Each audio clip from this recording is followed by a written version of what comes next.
انا عمري 60 سنه انا اللي بكلمك. ربنا يديك الصحه. ماشي.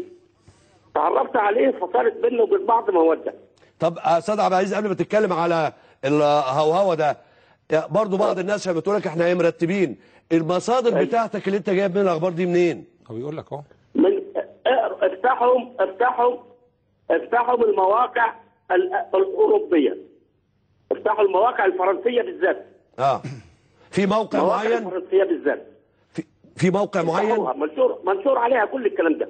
كويس، كمل يا استاذ عبد العزيز. اتفضل. الاخ اياه هذا اللي ما تسماش اولا ما حدث اسمه المدعو هو خطه عسكريه نسجت خيوطها في قياده الاركان الجزائريه.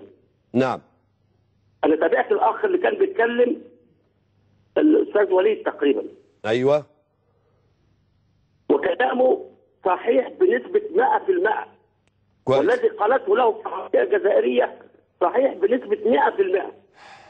لأن اجتمع فعلا رئيس الوزراء الجزائري والخبر ده منشور في جريدة يدعوت أحرنوت. افتحوا الموقع بتاعه وشوفوه امبارح. كان لسه موجود لحد امبارح. طيب خلينا في المدعو الثاني. هذا الرجل اتصلت على أنا من يوم الأربع بالليل ما نمتش. كويس. نهائي. إلا اليوم. وقاعد فاتصلت على الحاج.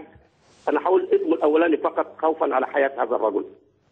هو جزائري. اسمح لي يعني احترم رغبتي. هو جزائري مقيم في الجزائر. جزائري تاجر كبير. وهقول اسمه الاول فقط. هقول اسمه الاول بس فقط. اتفضل بسرعه يا استاذ عبد العزيز، اتفضل بسرعه. اسمه بلعيد. هو اسمه بلعيد، الحاج بلعيد. الحاج بليد. بلعيد. فامبارح من حرقتي اتصلت عليه. بالنسبه لبليد ما كانش معايا اتصال عليه من حوالي 4 شهور او 5 شهور. كويس. قلت له ايه رايك في اللي حصل؟ ده راجل مسلم سني تقي ورع. فقال لي عملها فيكم بنفس اللفظ كده، عملها فيكم اليهودي. بقول له مين اليهودي ده؟ قال لي المدعو روروه هذا. يا نهار اسود. بنفس اللفظ كده. قلت له كيف؟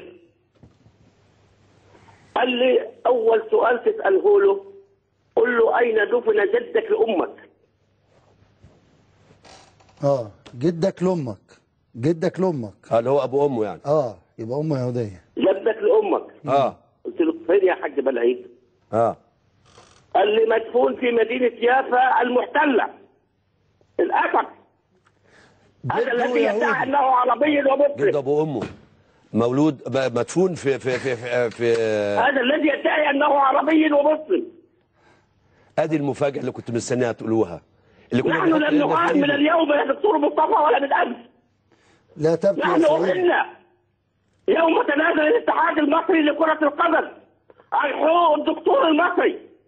أهلنا يوم أهين إبراهيم حسن وحسام حسن الذين أعطوا الكرة المصرية ما لم يعطه أي رياضي آخر في مصر ولا اتحاد كرة القدم. يا سيدي لا تبكي يا سيدي. يا استاذ عبد العزيز ما تعيطش بعد اذنك. ما حدش عندنا بيعيط. ما فيش مصر هيعيط. ما بنبكيش.